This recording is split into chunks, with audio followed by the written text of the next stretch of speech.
പ്രിയപ്പെട്ട എല്ലാ ഉദ്യോഗാർത്ഥികൾക്കും നമസ്കാരം. ഒത്തിരി സന്തോഷത്തോടെയാണ് പുതിയൊരു അധ്യായം തുടങ്ങുകയാണ്. LP, UP പരീക്ഷകളൊക്കെ വിളിക്കാൻ സമയമായിട്ടുണ്ട്. അപ്പോൾ തീർച്ചയായിട്ടും ഒരു ഏറ്റവും നല്ല റാങ്ക് വന്നാലേ ഇന്നത്തെ കാലത്ത് എന്തെങ്കിലും ജോലി കിട്ടും. നമ്മളിപ്പോൾ ഓരോ റാങ്ക് ലിസ്റ്റ് വരുമ്പോഴും അവസ്ഥ മനസ്സിലായി. പക്ഷേ നിങ്ങൾ ചിന്തിക്കുന്നത് എന്താ? ഇത്രയും സർട്ടിഫിക്കറ്റുകൾ എടുത്ത് BEd എടുത്താലും DELD എടുത്താലും ഓരോരുത്തരെടുത്താലും നല്ലൊരു ഗവൺമെന്റ് ജോലി നേടണം അല്ലേ? ഏറ്റവും നല്ല റാങ്ക് വന്നാലേ ഇന്നത്തെ കാലത്ത് ജോലി ഉള്ളൂ എന്ന് നിങ്ങൾക്ക് തന്നെ അറിയാം. അപ്പം നിങ്ങൾ ചെയ്യേണ്ടത് എന്താ? തുടക്കമേ നല്ല രീതി ബേസ് ചെയ്ത് പഠിക്കണം. പരീക്ഷ വിളിച്ചു കഴിഞ്ഞാൽ പിന്നെ ഫുള്ള് റിവിഷൻ പോകണം. പ്രീവിയസ് ക്വസ്റ്റ്യൻ പേപ്പറും സ്കൂൾ ടെസ്റ്റുകളും അതുപോലെ നല്ലൊരു ഓൺലൈൻ ക്ലാസ്സുകളും ഒക്കെ എടുത്ത് വീണ്ടും വീണ്ടും വീണ്ടും അറിഞ്ഞുകൂടാത്ത ടോപ്പിക്കിനൊക്കെ എപ്പോഴും പ്രാധാന്യം കൊടുക്കണം. ഒരു വർഷത്തെ കറണ്ട് അഫേഴ്സ് നല്ല രീതി ഓർഡർ ഇത് അവസാന നിമിഷം വിളിച്ചതിന് ശേഷം കിടന്ന് കുറച്ച് മാസം ഇരുന്ന് പഠിക്കുന്നതാണ്. അങ്ങനെയല്ല, നേരത്തെ ഒതുക്കി ഒതുക്കി തീർത്താൽ നിങ്ങൾക്ക് ചെയ്യാൻ കഴിയുന്നത് നിങ്ങൾ നേരത്തെ തീർക്കണം. 5ാം class 6ാം class 7ാം class school test ഒരു ഓർഡറിൽ തന്നെ തീർക്കണം. 5ലെ സോഷ്യൽ സ്റ്റഡീസ് തീർക്കുക, 5ലെ സയൻസ് തീർക്കുക, 6ലെ സോഷ്യൽ സ്റ്റഡീസ് 6ലെ സയൻസ്, ഇങ്ങനെ ഒരു ഓർഡറിൽ പഠിച്ച് റിവിഷൻ കൊണ്ടുവരണം. മുമ്പ് മാറിയ ടെസ്റ്റും പഠിക്കണം, ഇപ്പോഴത്തെ ടെസ്റ്റും പഠിക്കണം. അങ്ങനെ ഇപ്പൊ നിങ്ങൾക്ക് സമയമുണ്ടല്ലോ, കുറേശ്ശെ പഠിക്കുക. അതുപോലെ പിന്നെ സിലബസ് എപ്പോഴും സിലബസ് ഫ്രണ്ടിൽ വേണം. അവിടെ സിലബസ് നിങ്ങൾ പഠിക്കുന്ന ടേബിളിന്റെ ഫ്രണ്ടിൽ തന്നെ കാണണം. ഇന്ന പോർഷൻസ് ഞാൻ തീർത്തു, റിവിഷൻ കൊണ്ടുവരുന്നു. എന്നിട്ട് പ്രീവിയസ് ക്വസ്റ്റ്യൻ പേപ്പർ ചെയ്യുമ്പോൾ മാർക്ക്, പ്രീവിയസ് ഒക്കെ മോക്ക് ടെസ്റ്റുകളും ഒക്കെ ചെയ്യണം. മാർക്ക് ഇച്ചിരി കുറഞ്ഞോട്ടെ, 100 ചിലപ്പോൾ 30 മാർക്ക്, 40 മാർക്ക്, 50 മാർക്ക് ഇത്രയൊക്കെ കാണും. കയറി വരും. പഠിച്ചുകൊണ്ട് വരുമ്പോൾ മാർക്കുകൾ കയറും. അതാണ് ഏറ്റവും നല്ല റാങ്ക് കിട്ടിയവരൊക്കെ പല ഇന്റർവ്യൂകളിലും പറഞ്ഞ ഇതാണ്. ഫുൾ ടൈം അങ്ങ് ഡെഡിക്കേറ്റ് ചെയ്ത് സാറേ, ഞാൻ വേറെ ഒന്നും നോക്കിയില്ല, രാവിലെയും രാത്രിയൊക്കെ നല്ലൊരു ടൈം ടേബിൾ സംഘടിപ്പിച്ച് അറിഞ്ഞുകൂടാത്തതിന് പ്രാധാന്യം കൊടുക്കുക, സയൻസിനൊക്കെ ഇച്ചിരി കൂടുതൽ ഇമ്പോർട്ടൻ്റ് കൊടുത്ത്, സൈക്കോളജിയൊക്കെ ഇമ്പോർട്ടൻ്റ് കൊടുത്ത് എന്നെ പഠിച്ചു സാറേ. അതുകൊണ്ട് എനിക്ക് പ്രതീക്ഷിച്ച പോലെ ജോലി കിട്ടി ആഗ്രഹിച്ചത്. നിങ്ങൾ പിന്നെ എന്തിനാ ഈ സർട്ടിഫിക്കറ്റ് എടുത്തത്? നിങ്ങളൊന്ന് ആലോചിച്ച് നോക്കെ. ഇത്രയും പോയി എന്തൊക്കെ പ്രതീക്ഷ? ഒന്നുകിൽ വീട്ടുകാരുടെ പ്രതീക്ഷ, അല്ലെങ്കിൽ നിങ്ങളുടെ ആഗ്രഹമായിരുന്നു, ഒരു കാലഘട്ടത്തിലെ നിങ്ങളുടെ ആഗ്രഹമാണ് നല്ലൊരു ടീച്ചർ ആവുക എന്നുള്ളത് അല്ലേ? അപ്പോൾ തീർച്ചയായിട്ടും ഓരോരുത്തരും നമ്മൾ ഇൻസ്റ്റഗ്രാമിലൊക്കെ പ്രത്യേകം റീൽസ് ഒക്കെ കണ്ടിട്ടില്ലേ? ഒരു വ്യത്യസ്തമാവുക, കുട്ടികളുമായിട്ട് ചേർന്ന് വ്യത്യസ്തമാവണം. എല്ലാരെ പോലെ ടീച്ചറെ പോലെ ഞാനും ഒരു ടീച്ചറാണ് എന്ന് പറയുന്നതിനേക്കാൾ ആ ടീച്ചറിന് എടുത്ത് പറയണം, ഇന്ന ടീച്ചർ ആയിരുന്നു. ചില കുട്ടികൾ കണ്ടില്ലേ, നമ്മളെ മുതിർന്നതിന് ശേഷം ആ ടീച്ചറെ പോയി ഒന്ന് കാണണം. വലുതായതിനു ശേഷം അല്ലെങ്കിൽ സ്കൂൾ കോളേജ് കാലഘട്ടം കഴിഞ്ഞാലും നമ്മൾ പോയി കാണാറുണ്ട്. എന്തുകൊണ്ടാ നമ്മൾ ആ പേരുകൾ പറയും? നമ്മൾ ഗ്രൂപ്പിലൊക്കെ ഞാനും ഇപ്പോഴും ഗ്രൂപ്പിൽ 10ാം ക്ലാസ്സിലെ ടീച്ചർമാരുടെ ഒക്കെ ഗ്രൂപ്പ് ക്ലാസ്സിലൊക്കെ എപ്പോഴും പറയുന്ന കാര്യമാണ്, നമുക്ക് ആ ടീച്ചറിനെ പോയി കാണണേ. അധ്യാപക ദിനത്തിന് നമുക്കൊരു നല്ലൊരു മുണ്ടൊക്കെ, എൻ്റെയൊക്കെ ടീച്ചർ ഇപ്പോൾ റിട്ടയർഡായി, അതുകൊണ്ട് മുണ്ടും ഷർട്ടും ഒക്കെ മേടിച്ചു കൊടുക്കണം, സാരി മേടിച്ചു കൊടുക്കണം. ഞങ്ങൾ ഗ്രൂപ്പായിട്ട് ഈ നമ്മുടെ അധ്യാപക ദിനത്തിലൊക്കെ ഞങ്ങൾ പോവാറുണ്ട്. അതുപോലെ കോളേജിൽ പഠിച്ച ടീച്ചർമാർക്കും കോളേജിൽ പഠിപ്പിച്ച ടീച്ചർമാരെയൊക്കെ ഞാൻ പോയി കാണുന്നുണ്ടായിരുന്നു, ഇടയ്ക്കിടയ്ക്ക് കാണുന്നുണ്ട്. അവർക്കൊക്കെ സന്തോഷം. കാരണം എന്താ? അവർക്ക് നമ്മളല്ലേ ഉള്ളടേ, നമ്മൾ അവിടെ നിന്ന് ഇറങ്ങി കഴിഞ്ഞ് പിന്നെ ഇപ്പൊ റിട്ടയർഡ് ഒക്കെ ആയി കഴിഞ്ഞാലും ഓർമ്മകളിൽ നമ്മളൊക്കെ സൂക്ഷിക്കും. ചിലപ്പോൾ നമ്മൾ നല്ല മാർക്കൊന്നും വാങ്ങിക്കത്തില്ല, പക്ഷെ നമ്മുടെ ക്യാരക്ടർ, നമ്മുടെ ആ ഒരു സ്വഭാവവും നമ്മുടെ സംസാര രീതിയൊക്കെ അവരുടെ മനസ്സിൽ എപ്പോഴും കാണും. അവരുടെ ഒരു അനുഗ്രഹം കിട്ടുക എന്ന് പറഞ്ഞാൽ തന്നെ, അവരുടെ സന്തോഷത്തിൽ പങ്കുകൊള്ളുക എന്ന് പറയുന്നത് തന്നെ വലിയ കാര്യമല്ലേ? അതുപോലെ ആകണ്ടേ. അപ്പൊ ടീച്ചർ എന്ന ബഹുമതി നിങ്ങൾക്ക് കിട്ടണം. അതിനുവേണ്ടിയാണ് നല്ല രീതിയിൽ പ്രാക്ടീസ് ചെയ്ത്, നിങ്ങളിപ്പം സ്കൂളുകളിലൊക്കെ പോയി പഠിപ്പിച്ചവരൊക്കെ കാണത്തില്ലേ, ഗസ്റ്റ് ആയിട്ട് പോകുന്നവർ കാണും, അല്ലാതെ ട്രെയിനി ആയിട്ട് പോയവരൊക്കെ കാണും. അവർക്കൊക്കെ ഓരോ അനുഭവങ്ങൾ കണ്ടാണ്. അപ്പൊ നിങ്ങൾക്ക് ഒത്തിരി ഐഡിയ കാണും, ഞാൻ സ്കൂളിൽ എത്തിക്കഴിഞ്ഞാൽ എനിക്ക് എന്തൊക്കെ ചെയ്യാൻ കഴിയും അല്ലെ? അപ്പോൾ അത് വേണമെങ്കിൽ എന്താ, ഈ ഒരു പരീക്ഷ പാസ്സായേ പറ്റുള്ളൂ, അതിൽ ഏറ്റവും നല്ല റാങ്ക് നേടിയല്ലേ പറ്റുള്ളൂ. നിങ്ങളെ പോലുള്ളവർ തന്നെയാണ് കഴിഞ്ഞ വർഷവും ഇങ്ങനെ ടെൻഷനൊക്കെ അടിച്ചായാലും അവരിപ്പം നല്ല റാങ്ക് നേടി സേഫ് ആക്കിയിരിക്കുന്നത്. പിന്നെ ഇച്ചിരി റാങ്ക് താന്നവർ അടുത്ത പരീക്ഷയ്ക്ക് ഏറ്റവും നല്ല റാങ്ക് നേടാൻ വേണ്ടി പഠിച്ചുകൊണ്ടേയിരിക്കുന്നു. അപ്പോൾ ഏറ്റവും നല്ല റാങ്ക് നേടുക എന്നുള്ളതാണ് നിങ്ങളുടെ ലക്ഷ്യം എന്ന് പറയുന്നത്. അതുകൊണ്ട് പഠിക്കുക, എല്ലാ ഭാഗവും ഒരേപോലെ പഠിക്കണം കേട്ടോ. PSCയും LD ക്ലർക്കും LGSും അല്ലെങ്കിൽ LP-UP ആയാലും ഫോഴ്സ് പരീക്ഷകളായാലും ഡിഗ്രി ലെവലായാലും പറ്റുന്ന കണക്ക് കൊണ്ടുപോകണം. എനിക്ക് LP-UP മതിയേ എന്നും പറഞ്ഞ് മാത്രം കുത്തിയിരിക്കരുത്. ചിലപ്പോൾ ഇച്ചിരി കൂടുതൽ അറിവുള്ളവനായിരിക്കും പരീക്ഷകളിൽ എങ്ങനെ എഴുതാമെന്നുള്ളൊരു മനസ്സ് കിട്ടും. അവന് LD ക്ലർക്കോ LGSോ മറ്റു പരീക്ഷകളൊക്കെ ഒത്തിരി പ്രീവിയസ് ക്വസ്റ്റ്യൻ പേപ്പർ ചെയ്ത് നല്ല പ്രാക്ടീസ് ഉള്ളവന് സാധാ ഒരു ക്വസ്റ്റ്യൻ കിട്ടുമ്പോഴേ LP-UPയുടെ ക്വസ്റ്റ്യൻ കിട്ടിയാലും എളുപ്പമാണ്. അതുകൊണ്ട് നിങ്ങളോട് എനിക്ക് എടുത്ത് പറയേണ്ടത്, LP-UPയിൽ മാത്രം ഒതുങ്ങാൻ നിൽക്കരുത് കേട്ടോ. ഇപ്പം നിങ്ങൾക്ക് കിട്ടിയ സമയത്തിൽ മാക്സിമം എന്താ, LP-UPയുടെ ടോപ്പിക്ക് നേരത്തെ അങ്ങ് തീർക്കുക, ടോപ്പിക്ക് അങ്ങ് പഠിച്ചു തീർക്കുക. സയൻസ് ഒക്കെ ഒരു ഇച്ചിരി പാടൊന്നും ഇല്ലടേ. നമ്മുടെ മനസ്സിൽ പാട് എന്ന് തോന്നിയ പാടാണ് അല്ലെ? എല്ലാവരും പറയും പാട് എന്ന് നമ്മുടെ ബ്രെയിനിൽ ഉച്ചരിച്ചു കഴിഞ്ഞാൽ ആ ഭാഗം നമുക്ക് പാട് തന്നെയാണ്. അതുകൊണ്ട് ആ ഒരു കാര്യം വിട്ടേരെ, പാടല്ല, എളുപ്പമാണ്. ഇതെല്ലാം നമ്മളെ പോലുള്ളവർ പഠിച്ചിട്ട് തന്നെയാണ് കയറിയത് എന്ന് മാത്രം നിങ്ങൾ ചിന്തിച്ചാൽ മതി കേട്ടോ. ഇന്ന് ഞാൻ വളരെ സിമ്പിൾ ആയിട്ടാണ് ഒരു ക്വസ്റ്റ്യൻ കൊണ്ടുവന്നത്. ഈ ഇന്ത്യയുടെ അടിസ്ഥാന വിവരങ്ങൾ എന്ന് പറഞ്ഞൊരു സിമ്പിൾ ചോദ്യമാണ് കൊണ്ടുവന്നത്. അതുകൊണ്ട് ആദ്യമായിട്ട് നിങ്ങളെ ബുദ്ധിമുട്ടിക്കില്ല, സയൻസ് ഒക്കെ കൊണ്ടുവരാമെന്ന് വെച്ചിരിക്കുകയാണ്. സയൻസ് ഒക്കെ സ്കൂൾ ടെസ്റ്റിന്റെ കൺഫ്യൂസിംഗ് ഫാക്ട്സ് എല്ലാം ഞാൻ കൊണ്ടുവരാം. ഇന്ന് ഇന്ത്യയെ കുറിച്ച് നിങ്ങൾക്ക് അറിയേണ്ട ഏറ്റവും പ്രധാനപ്പെട്ട കൺഫ്യൂസിംഗ് ഫാക്ട്സ്, ചെറുതേത് വലുതേത് ബേസ് ഒക്കെ ഒന്ന് പഠിക്കണമല്ലോ. അതുകൊണ്ട് ഇതങ്ങ് പഠിച്ചു വെച്ചിരിക്കണേ. ഒരാഴ്ചയിൽ പറ്റുന്ന കണക്ക് നിങ്ങൾക്ക് ഓരോന്ന് കൊണ്ടുതരാം. ഏറ്റവും ഇമ്പോർട്ടന്റ് അതിൽ നിന്ന് വരെ തീർച്ചയായിട്ടും ഒരു 10 മാർക്ക് കൂടുതൽ ഞാൻ തരുന്ന സീരീസിൽ നിന്നും നിങ്ങൾക്ക് ഉണ്ടായിരിക്കും. നമുക്ക് തുടങ്ങാം ക്ലാസ്. വളരെ സിമ്പിൾ ആയിട്ടാണ്. ആദ്യം ഇന്ത്യയിലെ ഏറ്റവും വലിയ സംസ്ഥാനം ഏതാണ്? ഇന്ത്യയിലെ ഏറ്റവും വലിയ സംസ്ഥാനം രാജസ്ഥാൻ. നമ്മൾ പഠിച്ചിട്ടുണ്ട് അല്ലെ? ഇന്ത്യയിലെ ഏറ്റവും വലിയ സംസ്ഥാനം ഏതാണ്? രാജസ്ഥാനാണ്. ഏറ്റവും ചെറുത് ഏതെന്ന് ചോദിച്ചാൽ ഗോവയാണ്. അപ്പൊ ഏറ്റവും വലുത് രാജസ്ഥാനാണ്, ഏറ്റവും ചെറുത് ഏതാണ്? ഗോവ. താർ മരുഭൂമിയുടെ കൂടുതൽ ഭാഗവും സ്ഥിതി ചെയ്യുന്നത് എവിടെ? രാജസ്ഥാനിലാണ്. താർ മരുഭൂമിയുടെ കൂടുതൽ ഭാഗവും കിടക്കുന്നത് രാജസ്ഥാനിലാണ്. രാജസ്ഥാനിലെ സാമ്പാർ തടാകം, പുഷ്കാർ തടാകം, പുഷ്കാർ തടാകം ഒക്കെ രാജസ്ഥാനിലാണ്. അതായത് ഇന്ത്യയിലെ ഏറ്റവും കൂടുതൽ ലവണത്വമുള്ള തടാകം എന്ന സാമ്പാർ തടാകത്തെ നമ്മൾ പഠിക്കുന്നത് കേട്ടോ. ഏറ്റവും ചെറിയ സംസ്ഥാനം ഗോവയാണ് അല്ലെ? ഗോവയുടെ തലസ്ഥാനം എന്താ? പനാജി. ഗോവയുടെ തലസ്ഥാനം നമുക്കറിയാം പനാജി. അന്താരാഷ്ട്ര ചലച്ചിത്രോത്സവത്തിന്റെ സ്ഥിരം വേദി ഗോവയുടെ തലസ്ഥാനമായ പനാജിയിൽ വെച്ചാണ്. അന്താരാഷ്ട്ര ചലച്ചിത്രോത്സവത്തിന്റെ സ്ഥിരം വേദി എവിടെയാണ്? ഗോവയിൽ വെച്ചാണ്. ഏറ്റവും ചെറിയ സംസ്ഥാനം ഏതാണ്? ഗോവ. ഈ വാസ്കോഡഗാമയുടെ പേരിൽ നഗരമുള്ളത് എവിടെ എന്നൊക്കെ ചോദിച്ചിട്ടുണ്ട്. വാസ്കോഡഗാമയുടെ പേരിൽ നഗരമുള്ളത് എവിടെയാണ്? ഗോവ. കടൽ തീരം ഏറ്റവും കുറഞ്ഞ ഇന്ത്യൻ സംസ്ഥാനം ഗോവ. ഇടയ്ക്കിടയ്ക്ക് ഇങ്ങനെ അഡീഷണൽ പറഞ്ഞത് കേട്ടോണ്ടിരിക്കാൻ വേണ്ടിയാണ്. ഇത് കണക്റ്റഡ് ഫാക്ട്സ് ആയിട്ട് കേട്ടോണ്ടിരിക്കുക. കടൽ തീരം ഏറ്റവും കുറവുള്ള ഇന്ത്യൻ സംസ്ഥാനം ഏതാ?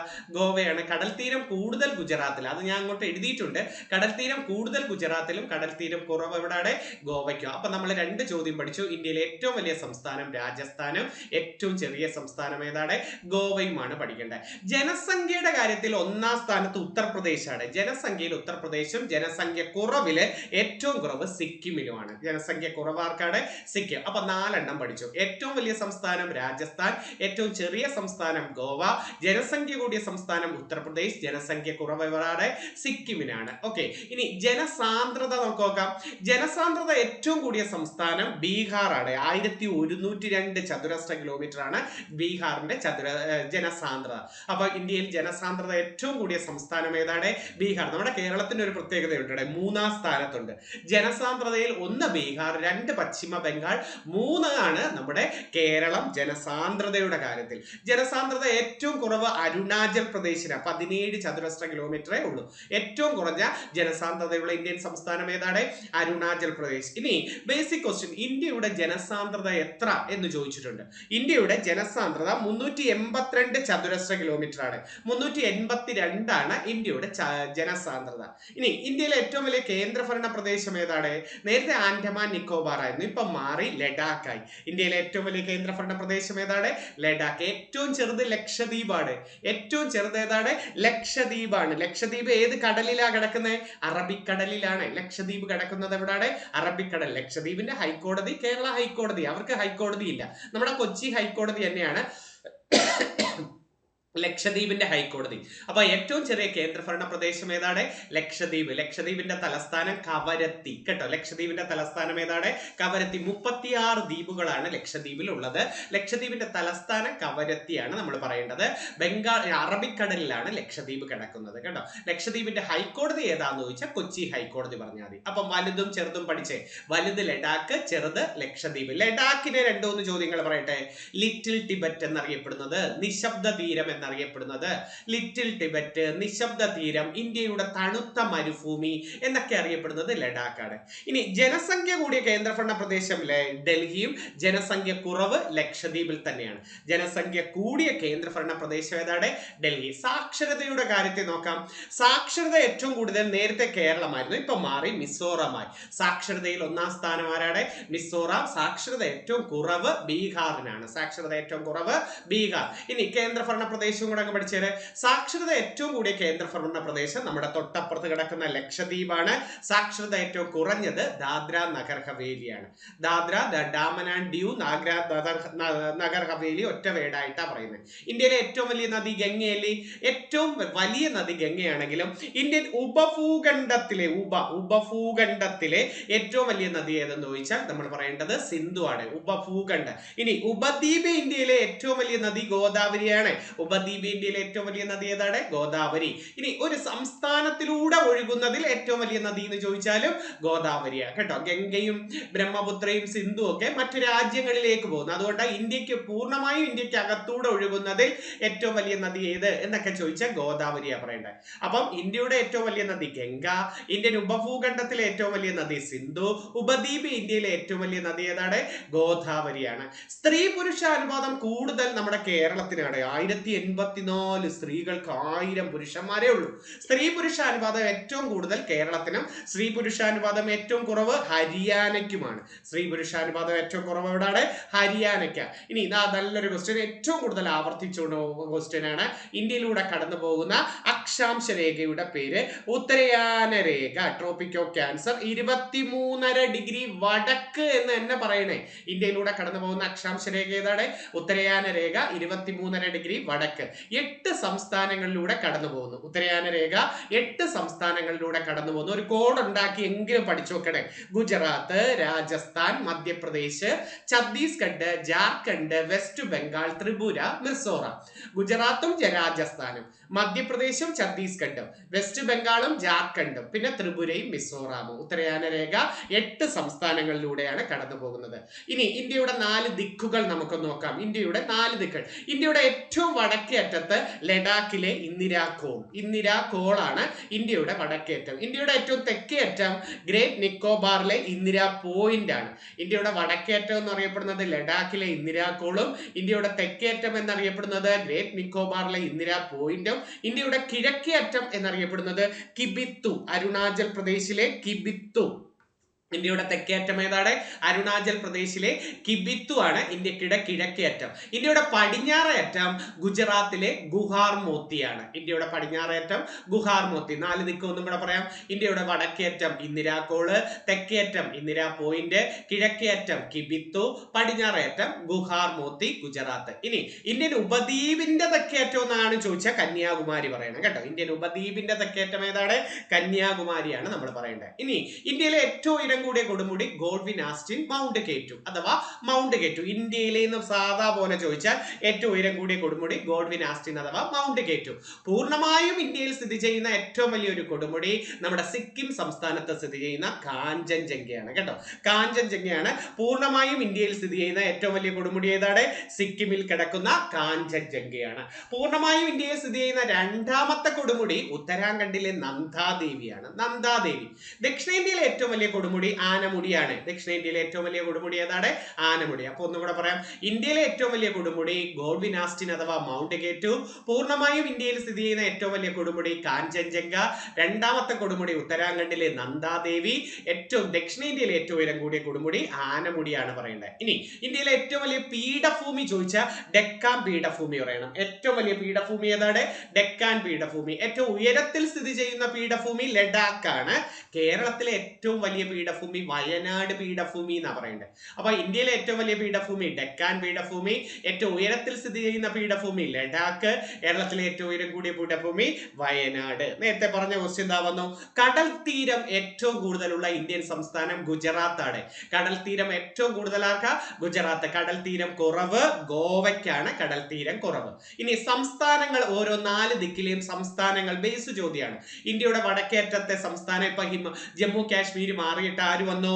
ഹിമാചൽ പ്രദേശ്. ഇന്ത്യയുടെ വടക്കേ അറ്റത്തെ സംസ്ഥാനം ഹിമാചൽ പ്രദേശും തെക്കേ അറ്റത്തെ തമിഴ്നാടും കിഴക്ക് അരുണാചൽ പ്രദേശും പടിഞ്ഞാറ് ഗുജറാത്തും. ഇന്ത്യയുടെ വടക്കേ അറ്റം ഹിമാചൽ പ്രദേശ്, തെക്കേ അറ്റം തമിഴ്നാട്, കിഴക്കേ അറ്റം അരുണാചൽ പ്രദേശ്, പടിഞ്ഞാറേ അറ്റം ഗുജറാത്ത്. ഓക്കെ. ഇന്ത്യയിലെ ഏറ്റവും വലിയ തടാകം ചിൽക്ക തടാകം ഒഡീഷ. ഇന്ത്യയിലെ ഏറ്റവും വലിയ തടാകം ഏതാണ്? ഒഡീഷയിലെ ചിൽക്ക തടാകം. ഏറ്റവും വലിയ ശുദ്ധജല തടാകം ജമ്മു കാശ്മീരിലെ ഊളാർ തടാകമാണ് ഏറ്റവും വലിയ ശുദ്ധജല തടാകം. ഏറ്റവും ഉയരത്തിൽ സ്ഥിതി ചെയ്യുന്ന തടാകം ചോലാമു തടാകം സിക്കിമിലാണ്. ഇന്ത്യയിൽ ഏറ്റവും ഉയരത്തിൽ സ്ഥിതി ചെയ്യുന്ന തടാകം ഏതാണ്? ചോലാമു തടാകം സിക്കിമാണ്. ഏറ്റവും കൂടുതൽ ലവണത്വമുള്ള തടാകം സാമ്പാർ തടാകം രാജസ്ഥാൻ. അപ്പൊ ഏതൊക്കെ പഠിച്ചു? ഇന്ത്യയിലെ ഏറ്റവും വലിയ തടാകം ചിൽക്ക തടാകം ഒഡീഷ, ഏറ്റവും വലിയ ശുദ്ധജല തടാകം ഊളാർ തടാകം ജമ്മു കാശ്മീർ, ഏറ്റവും ഉയരത്തിൽ സ്ഥിതി ചെയ്യുന്ന തടാകം ചോലാമു തടാകം സിക്കിമാണ്, ഏറ്റവും കൂടുതൽ ലവണത്വമുള്ള തടാകം രാജസ്ഥാനിലെ സാമ്പാർ തടാകമാണ്. വനത്തിന്റെ കാര്യം നോക്കാം. വനം ഏറ്റവും കൂടുതലുള്ള ഇന്ത്യൻ സംസ്ഥാനം മധ്യപ്രദേശാണ്. വനം ഏറ്റവും കുറവ് ഹരിയാനയ്ക്കാണ്. വനം ഏറ്റവും കൂടുതലുള്ള ഇന്ത്യൻ സംസ്ഥാനം മധ്യപ്രദേശ്, വനം കുറവാർക്കാട് ഹരിയാന. ഇനി കേന്ദ്രഭരണ പ്രദേശം വനം കൂടുതൽ ജമ്മു കാശ്മീരിലാണ് കേട്ടോ, ജമ്മു കാശ്മീരിലാണ്. ഇനി ഇത് ഇങ്ങനെ എടുത്തു ചോദിക്കുന്ന ഒരു ക്വസ്റ്റ്യൻ ഉണ്ട്. ശതമാനാടിസ്ഥാനത്തിൽ വനം കൂടുതൽ മിസോറാമിനാണ്. ശതമാനാടിസ്ഥാനത്തിൽ വനം ഏറ്റവും കൂടുതൽ മിസോറാമിനും ശതമാനാടിസ്ഥാനത്തിൽ വനം ഏറ്റവും കുറവ് ഹരിയാനയ്ക്കുമാ. ശതമാനാടിസ്ഥാനത്തിൽ വനം ഏറ്റവും കൂടുതൽ മിസോറാം, ശതമാനാടിസ്ഥാനത്തിൽ വനം ഏറ്റവും കുറവ് ഹരിയാനയ്ക്കാണ്. ഹരിയാന. ഏറ്റവും ഉയരം കൂടിയ അണക്കെട്ട് തെഹരി അണക്കെട്ട് ഉത്തരാഖണ്ഡ് ഭഗീരഥിയിലാണ്. ഏറ്റവും ഉയരം കൂടിയ അണക്കെട്ട് ഏതാണ്? ഇന്ത്യയുടെ ഏറ്റവും ഉയരം കൂടിയ അണക്കെട്ട് തെഹരി അണക്കെട്ട് ഭഗീരഥി നദിയിൽ. ഏറ്റവും നീളം കൂടിയ അണക്കെട്ട് എന്ന് ചോദിച്ചാൽ ഹിരാക്കുഡ് അണക്കെട്ട് മഹാനദി ഒഡീഷയിലാണ്. അപ്പൊ ഇന്ത്യയിലെ ഏറ്റവും ഉയരം കൂടിയ അണക്കെട്ട് തെഹരി അണക്കെട്ട് ഉത്തരാഖണ്ഡിലെ ഭഗീരഥി നദിയിൽ. ഇന്ത്യയിലെ ഏറ്റവും നീളം കൂടിയ അണക്കെട്ട് ഹിരാക്കുഡ് അണക്കെട്ട് ഒഡീഷയിൽ മഹാനദിയിലാണ്. ഇനി കനാൽ നോക്കേ. ഇന്ത്യയിലെ ഏറ്റവും നീളം കൂടിയ കനാൽ എന്നറിയപ്പെടുന്നത് ഇന്ദിരാഗാന്ധി കനാൽ എന്നാണ്. രാജസ്ഥാൻ കനാൽ എന്ന് മറ്റൊരു പേരും കൂടെ ഉണ്ട്. ഇന്ത്യയിലെ ഏറ്റവും നീളം കൂടിയ കനാൽ ഇന്ദിരാഗാന്ധി കനാൽ അഥവാ രാജസ്ഥാൻ കനാൽ. ഏത് നദിയിലാ? സത്ലജ് നദിയിലാണ് ഇന്ദിരാഗാന്ധി കനാൽ അഥവാ രാജസ്ഥാൻ കനാൽ. ലോകത്തിന്റെ മേൽക്കൂര എന്നറിയപ്പെടുന്ന പീഠഭൂമി പാമീർ പീഠഭൂമിയാണ്. ലോകത്തിന്റെ മേൽക്കൂര എന്നറിയപ്പെടുന്ന ഏതാണ്? ടിബറ്റിലെ പാമീർ പീഠഭൂമി. വാട്ടർ ടവർ ഓഫ് ഏഷ്യ എന്നറിയപ്പെടുന്നത് ഹിമാലയമാണ്. ധാതുക്കളുടെ കലവറ എന്നറിയപ്പെടുന്ന ഭൂവിഭാഗം ചോദിച്ചാൽ ഉപദ്വീപീയ പീഠഭൂമി. ധാതുക്കളുടെ കലവറ എന്നറിയപ്പെടുന്ന പ്രദേശം ഛോട്ടാ നാഗ്പൂർ പീഠഭൂമിയാണ്. അപ്പം ലോകത്തിന്റെ മേൽക്കൂര എന്നറിയപ്പെടുന്നത് പാമീർ പീഠഭൂമി ടിബറ്റാണ്. ധാതുക്കളുടെ കലവറ എന്നറിയപ്പെടുന്ന ഭൂവിഭാഗം ഉപദ്വീപീയ പീഠഭൂമി. ധാതുക്കളുടെ കലവറ എന്നറിയപ്പെടുന്ന പ്രദേശം ഛോട്ടാ നാഗ്പൂർ പീഠഭൂമി. ലോകത്തിലെ ഏറ്റവും പ്രായം കുറഞ്ഞ പർവ്വതനിര ഹിമാലയമാണ്. പ്രായം കുറഞ്ഞത് ഹിമാലയമാണ്. ഏറ്റവും പഴക്കമേറിയത് നമ്മുടെ ഇന്ത്യയിലെ ആരവല്ലി പർവ്വതനിരയാണ്. അപ്പൊ ലോകത്തിലെ ഏറ്റവും പുതിയതും പ്രായം കുറഞ്ഞത് എന്നൊക്കെ ചോദിച്ചാൽ ഹിമാലയമാണ് പറയേണ്ടത്. ഏറ്റവും പഴക്കമേറിയ ഇന്ത്യയിലെ പർവ്വതനിര ഏതാണ്? ആരവല്ലി പർവ്വതനിര. ഇനി ഇന്ത്യയിലെ ഏറ്റവും കൂടുതലുള്ള മണ്ണ് എക്കൽ മണ്ണ. ഇന്ത്യയിലെ ഏറ്റവും കൂടുതലുള്ള മണ്ണ് ഏതാണ്? എക്കൽ മണ്ണാണ് ഇന്ത്യയിലെ ഏറ്റവും കൂടുതലുള്ള മണ്ണ് ഏതെന്ന് ചോദിച്ചിട്ടുണ്ട്. നെല്ല് കൃഷിക്ക് അനുയോജ്യമായ മണ്ണ് ഏതാ? എക്കൽ മണ്ണാണ് നെല്ല് കൃഷിക്ക് അനുയോജ്യമായത്. കുങ്കുമത്തിന് കൃഷിക്ക്, അതാ ഒത്തിരി പരീക്ഷയ്ക്ക് ചോദിച്ചിട്ടുള്ള സ്കൂൾ ടെസ്റ്റിൽ ഉള്ളതാ. കുങ്കുമത്തിന് അനുയോജ്യമായ മണ്ണ് കരേവ മണ്ണ്. കുങ്കുമ കൃഷിക്ക് അനുയോജ്യമായ മണ്ണ് കരേവ. കണ്ടൽ വനങ്ങൾക്ക് അനുയോജ്യമായ മണ്ണ് പീറ്റ് മണ്ണ്. കരിമ്പും പരുത്തി കൃഷിക്കും അനുയോജ്യമായ മണ്ണ് കറുത്ത മണ്ണ്. അപ്പൊ ഇന്ത്യയിൽ ഏറ്റവും കൂടുതലുള്ള മണ്ണ് എക്കൽ മണ്ണ്. നെല്ല് കൃഷിക്കും എക്കൽ മണ്ണാണ്. നെല്ല് ഗോതമ്പ് ഇവർക്കൊക്കെ എക്കൽ മണ്ണാണ്. കുങ്കുമ കൃഷിക്ക് കരേവ മണ്ണ്. കണ്ടൽ വനങ്ങൾക്ക് പീറ്റ് മണ്ണ്. കരിമ്പിനും പരുത്തിക്കും കറുത്ത മണ്ണ്. ഓക്കെ. ജൈവാംശം ഏറ്റവും കൂടുതലുള്ള മണ്ണ് പർവ്വത മണ്ണാണ്. ജൈവാംശം ഏറ്റവും കൂടുതൽ വരുന്നത്. കേരളത്തിൽ ഏറ്റവും കൂടുതലുള്ള മണ്ണ് ഏതാ? റബ്ബർ കൃഷിക്കും മരച്ചീനി കൃഷിക്കും ഒക്കെ അനുയോജ്യമായിടത്ത് ലാറ്ററൈറ്റ് മണ്ണാണ്. ലാറ്ററൈറ്റ് മണ്ണ്. അതാണ്ട് ഇനി അടുത്തൊരു ബേസ് ക്വസ്റ്റ്യൻ നോക്കെ. ഇന്ത്യയിലെ ഏറ്റവും കൂടുതൽ മഴ പെയ്യുന്ന കാലം തെക്ക് പടിഞ്ഞാറൻ മൺസൂൺ എന്നല്ലേ പറയുന്നത്. ഇന്ത്യയിലും കേരളത്തിലെ ഏറ്റവും കൂടുതൽ മഴ തെക്ക് പടിഞ്ഞാറൻ മൺസൂൺ. കാലഘട്ടം ചോദിക്കും. ജൂൺ മുതൽ സെപ്റ്റംബർ വരെ. തെക്ക് പടിഞ്ഞാറൻ മൺസൂണിന്റെ കാലഘട്ടം ഏതാണ്?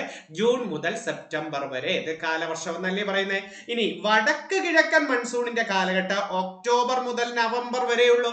തമിഴ്നാട്ടിൽ ഏറ്റവും കൂടുതൽ മഴ ലഭിക്കുന്നത് ഈ കാലഘട്ടത്തിലാണ്. അപ്പൊ ഇന്ത്യയിലും കേരളത്തിലും തെക്ക് പടിഞ്ഞാറൻ മൺസൂൺ. തമിഴ്നാട്ടിൽ ഏറ്റവും കൂടുതൽ മഴ ഏതാണ്? വടക്ക് കിഴക്കൻ മൺസൂൺ ആണ്. ജൂൺ മുതൽ സെപ്റ്റംബർ വരെ തെക്ക് പടിഞ്ഞാറൻ മൺസൂൺ. വടക്ക് കിഴക്കൻ മൺസൂൺ ഒക്ടോബർ മുതൽ നവംബർ വരെയാണ്. ലക്ഷദ്വീപ് അറബിക്കടലിലാണ് കിടക്കുന്നത്. ലക്ഷദ്വീപ് ഏതാണ്?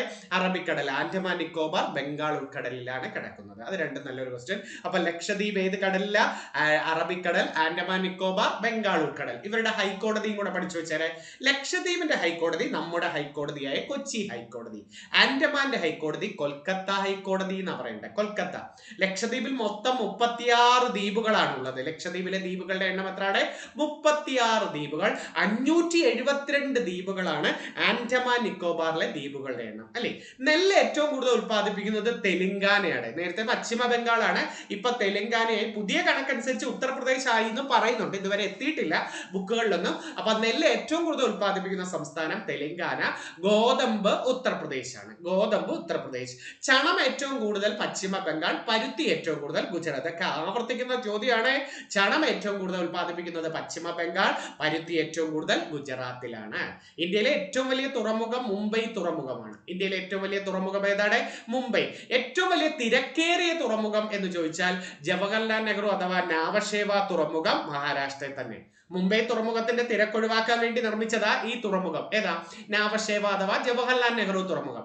അതാണ് ഇപ്പൊ ഇന്ത്യയിലെ ഏറ്റവും വലിയ തിരക്കേറിയ തുറമുഖം എന്നറിയപ്പെടുന്നത്. ഇനി ദേശീയ ജലപാതകൾ നോക്കേ. ദേശീയ ജലപാത 1 ഏത് നദിയിൽ എന്ന് ചോദിക്കും. ഗംഗ. ഗംഗ, ഹൂഗ്ലി, ഭഗീരഥി 3 നദിയിലായിട്ടാണ് കിടക്കുന്നത്. ഗംഗയുടെ പോഷക നദികളായ ഹൂഗ്ലി, ഭഗീരഥി. അലഹബാദ് മുതൽ ഹാൽഡിയ വരെയാണ് ഇത് വ്യാപിച്ചു കിടക്കുന്നത്. ദേശീയ ജലപാത 2 ബ്രഹ്മപുത്ര നദിയിലാണ്. സാദ്യ മുതൽ ദുബ്രി വരെ, ആസാമിലെ സാദ്യ മുതൽ ദുബ്രി വരെയാണ് ദേശീയ ജലപാത 2. ഇതും എടുത്തു ചോദിക്കും. ഈ ജലപാതകളിൽ 2 ജലപാതയ്ക്ക് വെസ്റ്റ് കോസ്റ്റ് കനാൽ എന്നും ഈസ്റ്റ് കോസ്റ്റ് കനാൽ എന്നും വിളിക്കുന്നുണ്ട്. ഏതിനെയാ നോക്കാം. ദേശീയ ജലപാത 3 വെസ്റ്റ് കോസ്റ്റ് കനാൽ എന്ന് വിളിക്കുന്നത്. ദേശീയ ജലപാത 5 ഈസ്റ്റ് കോസ്റ്റ് കനാൽ എന്ന് വിളിക്കുന്നത്. East cost canal. ദേശീയ ജലപാത 3 നമ്മുടെ കൊല്ലം കോഴിക്കോട് ദേശീയപാത. ദേശീയ ജലപാത കൊല്ലം കോഴിക്കോടാണ് ഈ വെസ്റ്റ് കോസ്റ്റ് കനാൽ. ദേശീയ ജലപാത 5 താൽച്ചർ മുതൽ ധാമ്ര വരെ, ഒഡീഷയിലെ താൽച്ചർ ധാമ്ര ഈസ്റ്റ് കോസ്റ്റ് കനാൽ. ഓർത്തു വെച്ചിരിക്കണേ. ഇന്ത്യയിലെ ആദ്യത്തെ ബയോസ്ഫിയർ റിസർവ് നീലഗിരിയാണ്. 1986 വന്ന നീലഗിരിയാണ് ആദ്യത്തെ ബയോസ്ഫിയർ റിസർവ്. ഏറ്റവും വലിയ ബയോസ്ഫിയർ റിസർവ് ഗ്യാൻഫാരതി, ഗുജറാത്തിലെ ഗ്യാൻഫാരതി. റാൻ ഓഫ് കച്ച് എന്നൊക്കെ മറ്റൊരു പേരുണ്ട്. ഗുജറാത്തിലെ ഗ്യാൻഫാരതി. ജ്ഞാനപീഠം നേടിയ ആദ്യത്തെ വ്യക്തി ഇന്ത്യയിൽ തന്നെ ഒരു മലയാളിയെ, ജി ശങ്കരക്കുറുപ്പ്. 1965 ജ്ഞാനപീഠം നേടിയ ആദ്യത്തെ മലയാളി അതേറെ. ബാക്കിയെല്ലാം ചെറിയ അധ്യായമായിട്ട് ഞാൻ എഴുതി തരാം ജ്ഞാനപീഠത്തെ കുറിച്ച്. ഇപ്പൊ ഇത് ബേസ് കൺഫ്യൂസിംഗ് ഫാക്ട്സ് ആണ് പറയുന്നത്. അപ്പം ഇന്ത്യയിലെ ഏറ്റവും ഉയർന്ന ജ്ഞാനപീഠം നേടിയ ആദ്യത്തെ വ്യക്തി മലയാളിയായ ജി ശങ്കരക്കുറുപ്പ്. ഏത് കൃതിക്ക്? ഓടക്കുഴൽ 65. ഇനി ജ്ഞാനപീഠം നേടിയ ആദ്യ വനിത എന്ന് ചോദിച്ചാൽ ആശാപൂർണ ദേവി. 1976 പ്രഥം പ്രദശ്രുതി എന്ന കൃതിക്കാണ്. 76 പ്രഥം പ്രദശ്രുതി എന്ന് പറയുന്നത്. ഇനി ഇന്ത്യയിലെ ഏറ്റവും ഉയർന്ന കായിക ബഹുമതിയാണ് ധ്യാൻചന്ദ് ഖേൽ രത്ന പുരസ്കാരം. ഏറ്റവും ഉയർന്ന കായിക ബഹുമതി. ഈ ഖേൽ രത്ന പുരസ്കാരം ആദ്യമായി ലഭിച്ചത് ചെസ് ചാമ്പ്യനായ വിശ്വനാഥൻ ആനന്ദിനാണ്. 91-92 കൊടുത്തു തുടങ്ങിയത്. അപ്പൊ ഇന്ത്യയിലെ ഏറ്റവും ഉയർന്ന കായിക ബഹുമതി ഹോക്കി മാന്ത്രികന്റെ പേരിൽ അറിയപ്പെടുന്നത്, ഹോക്കി മാന്ത്രികൻ എന്നറിയപ്പെടുന്ന ധ്യാൻചന്ദിന്റെ പേരിൽ ധ്യാൻചന്ദ് ഖേൽ രത്ന പുരസ്കാരം കൊടുത്തു തുടങ്ങിയ ഏത് വർഷമാ? 91-92. ആദ്യം ലഭിച്ചത് വിശ്വനാഥൻ ആനന്ദ്. ആദ്യ വനിത കർണം മല്ലേശ്വരിയാണ്. ഭാരോദ്വഹനത്തിൽ ഒളിമ്പിക്സിൽ മെഡൽ നേടിയ കർണം മല്ലേശ്വരി. 3 മലയാളികൾക്ക് ഇതുവരെ ഖേൽ രത്ന പുരസ്കാരം കൊടുത്തിട്ടുള്ളൂ. 3 മലയാളികൾക്ക്. ആദ്യം ലഭിച്ചത് KM ബീന മോൾ 2002-2003. രണ്ടാമത്തെ മലയാളി അഞ്ജു ബോബി ജോർജ് 2003-4. മൂന്നാമത്തെ മലയാളി PR ശ്രീജേഷ് ഈ അടുത്ത കാലത്ത് 2021. അപ്പൊ ആദ്യമായിട്ട് ഖേൽ രത്ന പുരസ്കാരം നേടിയ മലയാളി എന്ന് ചോദിച്ച KM ബീന മോൾ, രണ്ടാമത്തെ മലയാളി അഞ്ജു ബോബി ജോർജ്, മൂന്നാമത്തെ മലയാളി PR ശ്രീജേഷ് ആണ്. ഇന്ത്യയിലെ ഏറ്റവും വലിയ കൃഷി അധിഷ്ഠിത വ്യവസായം പരുത്തിത്തുണി വ്യവസായവും ഇന്ത്യയിലെ ഏറ്റവും വലിയ ധാതു അധിഷ്ഠിത വ്യവസായം ഇരുമ്പുരുക്ക് വ്യവസായമാണ്. കൃഷി അധിഷ്ഠിതം ചോദിച്ചാൽ പരുത്തിത്തുണിയും, ധാതു അധിഷ്ഠിതം ചോദിച്ചാൽ ഇരുമ്പുരുക്ക് വ്യവസായം. ഇന്ത്യയിലെ ഏറ്റവും വലിയ സ്വർണ്ണഖനി ഏതാന്ന് ചോദിച്ചിട്ടുണ്ട്. കർണാടകയിലെ കോളാർ ഹട്ടി സ്വർണ്ണമാണ്. ഇന്ത്യയിലെ ഏറ്റവും വലിയ സ്വർണ്ണഖനി കർണാടകയിൽ കാണുന്ന കോളാർ ഹട്ടി. ഏറ്റവും വലിയ വജ്രഖനി മധ്യപ്രദേശിലെ പന്ന വജ്രഖനിയാണ്. ഇന്ത്യയിലെ ഏറ്റവും വലിയ വജ്രഖനി മധ്യപ്രദേശിലെ പന്ന. ഇനി ഇന്ത്യയിലും കേരളത്തിലും ട്രെയിൻ ഓടിയതും കൂടെ പഠിച്ചത്. ഇന്ത്യയിൽ ആദ്യമായിട്ട് ട്രെയിൻ ഓടിയത് 1853 ഏപ്രിൽ 16 ബോംബെ മുതൽ ധാന വരെ. ഡൽഹൌസി പ്രഭു അല്ലേ ഇന്ത്യൻ റെയിൽവേയുടെ പിതാവ് എന്ന് തന്നെ വിളിക്കുന്നത്. അപ്പൊ ഇന്ത്യയിൽ ആദ്യത്തെ ട്രെയിൻ സർവീസ് 1853 ഏപ്രിൽ 16 ബോംബെ മുതൽ ധാന വരെ. കേരളത്തിൽ ആദ്യമായി ട്രെയിൻ സർവീസ് 1861 ബേപ്പൂർ മുതൽ തിരൂർ വരെയായിരുന്നു. ബേപ്പൂർ മുതൽ തിരൂർ വരെ. ഇനി ഈ ഉപഭൂഖണ്ഡത്തിലെ ഏറ്റവും വലിയ നദിയല്ലേ സിന്ധു. സിന്ധുവിന്റെ ഏറ്റവും വലിയ പോഷക നദിയുടെ പേര് ചിനാബ്. സിന്ധുവിന്റെ ഇന്ത്യയിലൂടെ ഒഴുകുന്നതിൽ വലുത് സത്ലജ് ആണ് കിടക്കുന്നത്. സിന്ധുവിന്റെ ഏറ്റവും ചെറിയ പോഷക നദി ബിയാസ് ആണ്. അപ്പൊ സിന്ധുവിന്റെ ഏറ്റവും വലിയ പോഷക നദി നമുക്കറിയാം, സിന്ധുവിന് ചലം, ചിനാബ്, രവി, സത്ലജ്, ബിയാസ് ഇതൊക്കെ സിന്ധുവിന്റെ പോഷക നദിയാണ്. സിന്ധുവിന്റെ ഏറ്റവും വലിയ പോഷക നദി ചിനാബും ഇന്ത്യയിലൂടെ ഒഴുകുന്നതിൽ വലുത് സത്ലജും സിന്ധുവിന്റെ ഏറ്റവും ചെറിയ പോഷക നദി ബിയാസുമാണ്. ഗംഗ ഏറ്റവും വലിയ പോഷക നദി, ഗംഗയുടെ ഏറ്റവും വലിയ പോഷക നദി യമുനയും ബ്രഹ്മപുത്രയുടെ ഏറ്റവും വലിയ പോഷക നദി സുബൻസിരി. ബ്രഹ്മപുത്രയുടെ ഏറ്റവും വലിയ പോഷക നദി ഏതാണ്? സുബൻസിരിയാണ്. ഇനി ഇന്ത്യയുടെ 2 ദേശീയ ഗാനവും ദേശീയ ഗീതവും നോക്കാം. ദേശീയ ഗാനം നമുക്കറിയാം ജനഗണമന അല്ലെ, അത് 1911 കൊൽക്കത്ത സമ്മേളനത്തിലാണ് പാടുന്നത്. 1911 കൊൽക്കത്ത സമ്മേളനം. ദേശീയ ഗീതമാണ് വന്ദേ മാതരം. ഇത് ആദ്യമായി പാടുന്നത് 1896 കൊൽക്കത്ത സമ്മേളനം, INC സമ്മേളനമാണ് കൊൽക്കത്ത സമ്മേളനം. അപ്പൊ ജനഗണമന പാടിയത് 11-ലും വന്ദേ മാതരം പാടിയത് 1896-ലും. ഇന്ത്യയിലെ ഏറ്റവും വലിയ പൊതുമേഖലാ ബാങ്ക് ചോദിച്ച SBI. ഏറ്റവും വലിയ പൊതുമേഖലാ ബാങ്ക് ഏതാണ്? SBI 1955. ഏറ്റവും വലിയ രണ്ടാമത്തെ പൊതുമേഖലാ ബാങ്ക് ഇപ്പൊ bank of Baroda. Punjab national bank ആയിരുന്നു, ഇപ്പൊ മാറി ബാങ്ക് ഓഫ് ബറോഡ ആയി മാറി കേട്ടോ. പഞ്ചവത്സര പദ്ധതികൾ ആരംഭിച്ചതെന്ന് നല്ലൊരു ക്വസ്റ്റ്യൻ, ബേസ് ക്വസ്റ്റ്യൻ. 1951 ഏപ്രിൽ 1 പഞ്ചവത്സര പദ്ധതികൾ ആരംഭിച്ച വർഷം എന്നാണ് 1951 ഏപ്രിൽ 1. പഞ്ചവത്സര പദ്ധതികൾക്ക് അന്തിമ അനുമതി നൽകുന്നത് NDC, ദേശീയ വികസന സമിതി. അത് വന്നത് 52 ഓഗസ്റ്റ് 6-നാണ്. പഞ്ചവത്സര പദ്ധതികൾക്ക് അന്തിമ അനുമതി നൽകുന്നത് ആരാണ്? NDC, ദേശീയ വികസന സമിതി. പഞ്ചവത്സര പദ്ധതിക്ക് രൂപരേഖ നൽകുന്നത് ആസൂത്രണ കമ്മീഷനാണ്. അത് വന്നത് 1950 മാർച്ച് 15-നാണ്. അപ്പൊ പഞ്ചവത്സര പദ്ധതികൾ വന്നത് 51 ഏപ്രിൽ 1-ന്. പഞ്ചവത്സര പദ്ധതികൾക്ക് അന്തിമ അനുമതി നൽകുന്ന ദേശീയ വികസന സമിതി വന്നത് 52 ഓഗസ്റ്റ് 6-ന്. പഞ്ചവത്സര പദ്ധതികൾക്ക് രൂപരേഖ നൽകുന്ന ആസൂത്രണ കമ്മീഷൻ വന്നത് 50 മാർച്ച് 15-ന്. ഇന്ത്യയിലെ ഏറ്റവും ഉയർന്ന ബഹുമതിയാണ് ഭാരതരത്നം. ഇന്ത്യയിലെ ഏറ്റവും ഉയർന്ന ബഹുമതി 54-ൽ കൊടുത്തു തുടങ്ങി. ഭാരതരത്നം കൊടുത്തു തുടങ്ങിയ വർഷം 54. ഭാരതരത്ന ഫലകം രൂപകൽപ്പന ചെയ്തത് നന്ദൻലാൽ ബോസ് ആണ്. ഭാരതരത്ന ഫലകം രൂപകൽപ്പന ചെയ്തത് ആരാണ്? നന്ദൻലാൽ ബോസ്. ഭാരതരത്നം ആദ്യമായി വാങ്ങിയത് C Rajagopalachari, CV Raman, doctor S Radhakrishnan. അപ്പൊ ഭാരതരത്നം ആദ്യമായി വാങ്ങിയത് ആരാണ്? C Rajagopalachari, CV Raman, doctor S Radhakrishnan. Bharat Ratna മരണാനന്തര ആദ്യമായി ലഭിച്ചത് ലാൽ ബഹദൂർ ശാസ്ത്രിക്കാണ് 1966. 1966. ഭാരതരത്നം മരണാനന്തര ആദ്യമായി ലഭിച്ചത് 1997 അരുണ അസഫ് അലിക്കാണ്. ക്വിറ്റ് ഇന്ത്യ സമരത്തിന്റെ റാണി എന്നൊക്കെ വിളിക്കുന്നത് അവരെയല്ലേ. അപ്പൊ ഭാരതരത്നം മരണാനന്തര ആദ്യമായി ലഭിച്ചത് ലാൽ ബഹദൂർ ശാസ്ത്രി. ആദ്യമായി ലഭിച്ച വനിത ചോദിച്ചാൽ അരുണ അസഫ് അലി. ഇനി 2 വിദേശികൾക്ക് കൊടുത്തിട്ടുണ്ട്, വെരി വെരി ഇമ്പോർട്ടന്റ്. ഭാരതരത്നം ലഭിച്ച ആദ്യ വിദേശി ഖാൻ അബ്ദുൾ ഗാഫർ ഖാൻ. 1987 ഖാൻ അബ്ദുൾ ഗാഫർ ഖാനും. ഭാരതരത്നം ലഭിച്ച രണ്ടാമത്തെ വിദേശി 1990 നെൽസൺ മണ്ടേല. അപ്പൊ ആദ്യ വിദേശി ഖാൻ അബ്ദുൾ ഗാഫർ ഖാൻ 87, രണ്ടാമത്തെ വിദേശി 90 നെൽസൺ മണ്ടേലയാണ്. ഇന്ത്യൻ ആസൂത്രണത്തിന്റെ പിതാവ് വിശ്വേശ്വരയ്യ, ഇന്ത്യൻ എഞ്ചിനീയറിംഗിന്റെ പിതാവും വിശ്വേശ്വരയ്യ. ഇന്ത്യൻ ആസൂത്രണത്തിന്റെയും ഇന്ത്യൻ എഞ്ചിനീയറിംഗിന്റെ പിതാവ് ആരാണ്? വിശ്വേശ്വരയ്യ. പക്ഷെ ഇന്ത്യൻ ബജറ്റിന്റെ പിതാവ്, ഇന്ത്യൻ സ്റ്റാറ്റിസ്റ്റിക്സിന്റെ പിതാവ്, ഇന്ത്യൻ ആസൂത്രണത്തിന്റെ ശില്പി, ഈ 3 ചോദിച്ചാൽ PC മഹലനോബിസ് ആണ് പറയേണ്ടത്. ഇന്ത്യൻ ആസൂത്രണത്തിന്റെ പിതാവ് വിശ്വേശ്വരയ്യ, ഇന്ത്യൻ എഞ്ചിനീയറിംഗിന്റെ പിതാവ് വിശ്വേശ്വരയ്യ. ഇദ്ദേഹത്തിന്റെ ജന്മദിനമായ എഞ്ചിനീയേഴ്സ് ദിനം സെപ്റ്റംബർ 15. അതൊക്കെ വേറെ എഴുതി തരാം ഞാൻ, സെപ്റ്റംബർ 15. ഇന്ത്യൻ ബജറ്റിന്റെ പിതാവ് PC മഹലനോബിസ്, ഇന്ത്യൻ സ്റ്റാറ്റിസ്റ്റിക്സിന്റെ പിതാവ് PC മഹലനോബിസ്, ഇന്ത്യൻ ആസൂത്രണത്തിന്റെ ശില്പി PC മഹലനോബിസ്. ഇദ്ദേഹത്തിന്റെ ജന്മദിനമാണ് സ്റ്റാറ്റിസ്റ്റിക്സ് ദിനം ജൂൺ 29 എന്ന് പറയുന്നത്. ഓക്കെ, ഒരു 50 നല്ല കുറെ കൺഫ്യൂസിവ്, ബേസിക് ആണ് ആദ്യമേ പഠിപ്പിക്കുന്നത്. ഇതങ്ങ് പഠിച്ചു വെച്ചിരിക്കണേ, ഇതങ്ങ് പഠിച്ചു വെച്ചിരിക്കുക. നല്ല രീതിയിൽ ഇതിന്റെ ഒരു പരീക്ഷ ഇട്ട് വെച്ച് വെക്കാം. അപ്പോൾ നല്ല രീതിയിൽ പഠിച്ചു വെക്കുക. ഓരോ സെറ്റായിട്ട് എന്നാൽ കഴിയുന്ന ബേസ് ഭാഗങ്ങളെല്ലാം ഞാൻ പഠിപ്പിക്കാം. പിന്നെ അധ്യാപകർ പഠിപ്പിക്കുന്ന ടോപ്പിക്ക് ഒരു ഓർഡറിൽ പഠിച്ചു പോവുകയും വേണം കേട്ടോ. റിവിഷനിലാണ്, ഓർഡറിൽ പഠിക്കുന്നതിനേക്കാൾ ഇമ്പോർട്ടൻറ്റ് റിവിഷൻ നല്ല രീതിയിൽ കൊടുത്തു കഴിഞ്ഞാൽ തീർച്ചയായിട്ടും നിങ്ങൾ പെർഫെക്റ്റ് ആവും കേട്ടോ. മാക്സിമം മുടങ്ങാതെ എല്ലാ ദിവസവും ഇത്ര സമയം മാറ്റി വെച്ച് അങ്ങ് പഠിക്കുക. ഇത്ര സമയം മാറ്റി വെക്കണം, ജീവിത വിജയത്തിന് വേണ്ടിയല്ലേ ഇവിടെ. പിന്നെ അല്ലെങ്കിൽ ഓരോ വർഷവും ഇങ്ങനെ കിടക്കണ്ടേ. എല്ലാവർക്കും ഒക്കെ പൈസ കൊടുത്ത് സ്കൂളിൽ സ്കൂളിൽ കയറാൻ പറ്റുമോ? ഇല്ല. നിങ്ങൾ കഷ്ടപ്പെട്ട് പഠിച്ച് ജോലി നേടുമ്പോഴാണ് അതിൻ്റെ ഒരു അഭിമാനം നിങ്ങൾക്ക് ഉണ്ടാവുന്നത്. ഏതൊരാളുടെ മുമ്പിൽ നമുക്ക് അഭിമാനത്തോടെ നിൽക്കാൻ കഴിയുന്നതും അത് തന്നെയല്ലേ. അതുകൊണ്ട് പഠിക്കുക കേട്ടോ. കുറച്ച് ബുദ്ധിമുട്ട്, മറ്റുള്ള നെഗറ്റീവുകളൊന്നും കേൾക്കാൻ നിൽക്കേണ്ട. നെഗറ്റീവുകൾ കേട്ടാൽ നമ്മുടെ മനസ്സ് നെഗറ്റീവ് ഡെസ്പായി പോകത്തേ ഉള്ളൂ. അത് നോക്കണ്ട. നമുക്ക് ഒരു വേക്കൻസി കഷ്ടപ്പെട്ട് പഠിച്ച് എങ്ങനെയെങ്കിലും നേടും എന്ന രീതിയിൽ പൂർണ്ണമായും ഡെഡിക്കേറ്റ് ചെയ്താൽ തീർച്ചയായിട്ടും നിങ്ങൾക്ക് കിട്ടിയിരിക്കും. ഞങ്ങളും ഒക്കെ പഠിച്ച് ജോലി നേടിയവരാണ്. അപ്പോൾ തീർച്ചയായിട്ടും നിങ്ങൾക്ക് അടുത്ത ആഴ്ച നല്ലൊരു റിവിഷൻ ക്ലാസ്സുമായിട്ട് നമുക്ക് വീണ്ടും കാണാം.